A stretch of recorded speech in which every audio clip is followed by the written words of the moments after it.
Hello, I'm Marlene Saeed. We start the programme with some breaking news from Cyprus, where there's an ongoing hostage situation at Larnaca International Airport. An Egyptian airplane carrying more than 80 people was hijacked and forced to land at the airport in southern Cyprus.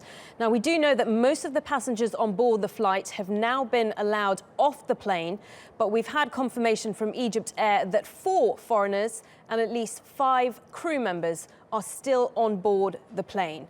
Well, let's just take a closer look at the route that the plane has gone this morning. Earlier, the plane took off from Alexandria. It was on its way to Cairo when it was hijacked before diverting to Larnaca Airport in southern Cyprus. Now, civil aviation and police sources are saying the jet was hijacked by one person. Egyptian state news agencies are reporting that he's an Egyptian national, and the hijacker reportedly threatened passengers with a suicide belt. Let's get more on this. Let's speak to John Leonidou. He is a reporter who's based in Nicosia. John, what more can you tell us about this ongoing hijack situation? Well, the reports coming in obviously vary. We've had reports that the passengers and total number of passengers on the plane is 72, out of which 57 have been released. And while several passengers, around 4 people, are still on board with the crew members.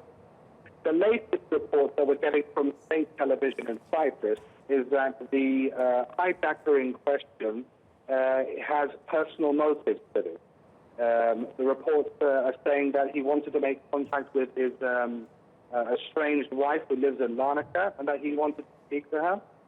There were other reports before that the hijacker wanted to fly to Turkey to request political asylum from there, and that the crew members had told him that there was not enough fuel. So the speculation is rife at the moment in Cyprus. We're still trying to get a clear picture of what exactly is going on. Do we have confirmation on what passengers were let off the plane and who is still on board? Well, the reports coming in from various agencies is that there were a number of American and British nationals. The latest reports say that they are the ones who are still on board the plane. Now, whether it is all of them or not, we are not sure.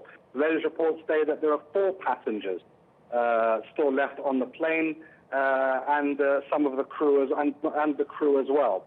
So, unfortunately, the reports are still conflicting as to the exact number, but it has been established from various sources and from airport security that some of those passengers are indeed from the United States and from Britain as well.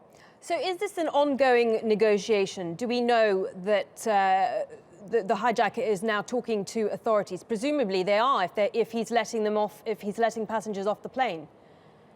Yes, yeah, that is correct. Initially there was contact just with the pilot. The latest reports that we have is that the hijacker himself has got in contact with the authorities in Cyprus.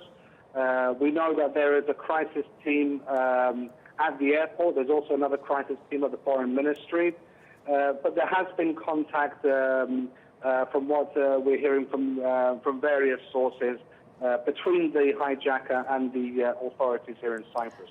What experience, in your knowledge, does this particular airport have in dealing with situations like this? Have they ever had to deal with a hijacking of a plane? The last hijacking at Larnaca Airport involved the Kuwaiti Airlines in 1988. It involved the hijacking of a plane that took off from Iran. It requested to land in Syria and Lebanon. It was refused. It ended up landing in Larnaca, where it refueled. Negotiations led to the release of, if memory serves, some hostages. Others, unfortunately, for what I remember, were killed as well. And then the plane left from Larnaca. There was also another incident in 1983 involving, if memory serves again, the PLO at Larnaca Airport, which involved a shootout between Cypriot commandos and Egyptian commandos. So it has a slightly turbulent history, the airport in Larnaca. And like I said, the last hijacking situation was back in 1988. How, we've got confirmation that the airport is now closed. I mean, what kind of disruption is that going to cause? It's already caused disruption to several flights. One flight that was bound for Bucharest is grounded. Several other flights, from what we hear from Aegean Airlines, for example, we heard had to divert to nearby Paphos Airport, which is around a 45-minute or 1-hour drive from Larnaca. So the distance, the disruption to the passengers is not as great. Obviously, there has been disruption, and as we know, the airport is, of course, closed off. OK, John, good to speak to you. John Leonidou there. He's a reporter based in Nicosia.